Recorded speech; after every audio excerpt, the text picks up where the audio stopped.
ഇപ്പൊ മഞ്ചേച്ചിയൊക്കെ ആണെങ്കിലും തിരിച്ചു വന്ന് അഭിനയിച്ചു തുടങ്ങി, ഹിറ്റ് സിനിമകൾ തരുന്നു. അവർക്ക് എല്ലാവർക്കും ഇഷ്ടമുണ്ട് സിനിമ അഭിനയിക്കാനൊക്കെ. സമയത്തൊക്കെ പണ്ടേ അങ്ങനെ വലിയൊരു ആഗ്രഹങ്ങളൊന്നുള്ള അൺഎക്സ്പെക്ടഡ് ആയിട്ടാണ് എന്തോ യോഗം കൊണ്ട് അത് സിനിമ നടിയായ അല്ലാതെ ആഗ്രഹിച്ചു വന്നതല്ല, ആഗ്രഹിച്ചു വന്ന ആളേ അല്ല, യോഗം കൊണ്ട് സിനിമ അഭിനയിച്ച കുട്ടിയാ. അതുകൊണ്ട് ഇപ്പോഴും ഇതന്നെ പോകുന്നോണ്ട് ഹാപ്പി ആയിട്ട് കഴിയുന്നു എന്നുള്ളതാണ്. ശരിക്കും പറഞ്ഞ ആളുടെ ഒരു ശരിക്കും ഇഷ്ടം എന്താണ് അങ്ങനെ പറയാൻ പറ്റും? അത് അങ്ങനെയൊന്നും ഇല്ലെന്നേ. അതിനങ്ങനെ പ്രത്യേകിച്ച് ഇഷ്ടാനിഷ്ടങ്ങളോ ഭയങ്കര മോഹങ്ങളോ ഒന്നുമുള്ള കുട്ടിയല്ല. ഉള്ളതിൽ വളരെ ഹാപ്പി ആയിട്ട് കഴിയുന്ന ഒരു യോഗ ഒരിക്കലും ഒരു സങ്കടം പറയലോ ഒരു പരാതിയോ പരിഭവമോ പറഞ്ഞു കേട്ടിട്ടേ ഇല്ല ഞാൻ. പുള്ളിക്കാരി കുറച്ച് സിനിമകളെ ചെയ്തിട്ടുള്ളെങ്കിലും ആ സിനിമകളൊക്കെ മനസ്സിൽ പതിഞ്ഞു നിൽക്കുന്ന ഒരു അവസ്ഥയാണ്. ഈ ബീച്ചേടനുമായിട്ടുള്ള ഒരു പ്രണയത്തിനെ പറ്റി നിങ്ങൾ അറിഞ്ഞപ്പോൾ ഒരു റിയാക്ഷൻ എന്തായിരുന്നു? ഞാൻ ഞെട്ടിപ്പോയി. കാരണം പണ്ടൊക്കെ എന്നോട് എപ്പോഴും പറയും ഞാൻ പ്രണയിക്കുന്നുണ്ടെങ്കിൽ ഞാൻ താത്താത്തയോടായിരിക്കും ആദ്യം പറയാന്ന് പറയായിരുന്നു. പക്ഷേ ഇതെന്നോട് പറഞ്ഞില്ല. എന്നോട് എൻ്റെ ഒരു ഫ്രണ്ട് തിരുവനന്തപുരത്തുള്ള ഒരു ഫ്രണ്ടാണ് എന്നെ വിളിച്ച് പറഞ്ഞ സംയുക്തയും ബിജുമേനും തമ്മിൽ ഇഷ്ടമാണെന്ന് കേൾക്കുന്നുണ്ടല്ലോ. ഞാൻ ചുമ്മാ മിണ്ടായിരിക്കാൻ ആവശ്യം ഗോസിപ്പ് പറക്കരുത്, അവരങ്ങനെയൊന്നും അല്ല ചോദിച്ചപ്പോൾ പിന്നീട് അറിഞ്ഞു അവരിഷ്ടമാണ്.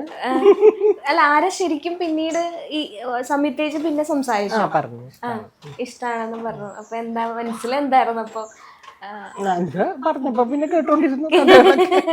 ഇല്ല ഒരിക്കലും ഒരു നോ എന്ന ഒരു ഞങ്ങൾക്കൊക്കെ ഇഷ്ടമായിരുന്നു ബിജുവിനെ. ബിജു നല്ല പയ്യനല്ലേ, എനിക്കൊക്കെ ഇഷ്ടമായിരുന്നു. വീട്ടിലോ വലിയ വിരോധങ്ങളൊന്നും ഇല്ലായിരുന്നു. ഇപ്പോഴും അങ്ങനെ തന്നെ. ഇപ്പോഴും അങ്ങനെ തന്നെ ഇഷ്ടം തന്നെ. വിജയന് ഏറ്റവും ഇഷ്ടപ്പെട്ട ഒരു ക്യാരക്ടർ പറയാൻ പറഞ്ഞ എന്തായിരിക്കും? ബിജുവിന്റെ ഇപ്പൊ എനിക്ക് ഈ അവസാനം കണ്ട എന്താ ഗരുഡനല്ല, അത് പെരുന്തോ ഗരുഡൻ ഭയങ്കര ഉണ്ട്. വളരെ പോസിറ്റീവായിട്ട് വിചാരിക്കുന്ന ഒരാൾ അവസാനം അങ്ങോട്ട് മാറുന്ന മാറ്റം ഈ പറഞ്ഞ പോലെ സുരേഷ് ചേട്ടന്റെ ബിജുവിന്റെ അടുത്ത് ഇത്ര ഒരു ഇത് ഞാൻ ഒട്ടും പ്രതീക്ഷിച്ചില്ല. മുഖഭാവം മാറണതേ, ക്യാരക്ടർ ഇങ്ങനെ തിരിഞ്ഞ് മറിഞ്ഞ് വേറൊരാളായി മാറുകയാണ്. ഭയങ്കരമായിട്ടത് ഭയങ്കര ഇഷ്ടമായി. ഭയങ്കര ഇഷ്ടമാണ്. അതേപോലെ തന്നെ വേറൊരു റിയൽ ലൈഫില് വിജയേട്ടന്റെ ഏറ്റവും ഇഷ്ടമുള്ള ക്യാരക്ടർ എന്തായിരിക്കും?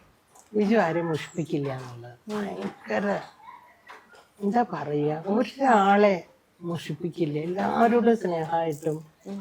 എന്ത് ചോദിച്ചാൽ നോ ഇല്ല. ഒരു കഥ പറഞ്ഞാൽ പോലും നോക്കാം നമുക്ക് ചെയ്യാം ഇങ്ങനെ അല്ലാണ്ട് പറ്റുകയില്ല. ചിലപ്പോ പുള്ളിക്ക് തിരക്കായിരിക്കും എന്നാലും നോ പറയില്ല. അങ്ങനെ കൊണ്ടുപോകുന്ന ഒരു ക്യാരക്ടറാണ്. ഭയങ്കര കഴിവല്ലേ. തീർച്ചയായിട്ടും. സംയുക്ത ചേച്ചിയുടേതോ ഏറ്റവും ഇഷ്ടമുള്ള ക്യാരക്ടർ പറയാൻ പറഞ്ഞു? സംയുക്തയുടെ നന്മ അല്ലാണ്ടെന്താ. അവരുടെ മകനെ പറ്റി സംസാരിച്ചാൽ അവനെ അധികം കാണുന്നില്ലല്ലോ, നിങ്ങൾ മറച്ചു വെച്ചിരിക്കുകയാണ്.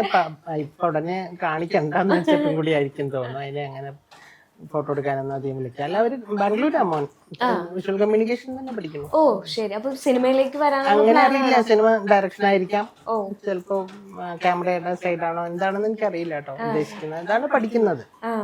ഓക്കെ. സംയുക്തേച്ചി കഴിഞ്ഞാൽ ഏറ്റവും അടുത്ത് നിൽക്കുന്ന ആൾ ഉത്തരേച്ചി തന്നെയാണ്, മകള് എന്നുള്ളത്. ആൾക്ക് ഭയങ്കരമായിട്ട് ടാലന്റഡ് ആണ്, പ്രൗഡ് അമ്മ എന്ന് തന്നെ പറയാം അല്ലേ? ആളുടെ ഏറ്റവും ഇപ്പൊ റൈറ്റ് ചെയ്ത് തുടങ്ങി അല്ലേ? എഴുത്തുണ്ട്, അതേ പറഞ്ഞ പോലെ കുട്ടിക്കാലം തൊട്ട് കഥ പറഞ്ഞു കൊടുത്തും ഒക്കെ. കുട്ടിക്കാലത്ത് ഈ കുട്ടി എഴുതുന്ന ഡയറികൾ വായിക്കാൻ നല്ല രസം. സ്കൂളിൽ പഠിക്കുമ്പോ 8ലും 10ലും ഒക്കെ പഠിക്കുമ്പോഴത്തെ ഡയറികളുണ്ട് അവിടെ സൂക്ഷിച്ചു വെച്ചിട്ടുണ്ട്. നല്ല രസം വായിക്കാൻ. നല്ല കഥ പറയുന്ന പോലെ എഴുതി വെച്ചു. Ultra modern kitchen devices. ഒരു കിച്ചണിൽ വേണ്ട എല്ലാ ലേറ്റസ്റ്റ് ബ്രാൻഡുകളും ഇവിടെയുണ്ട്. ലോകോത്തര ബ്രാൻഡുകൾ, original products, wide range. MyG future.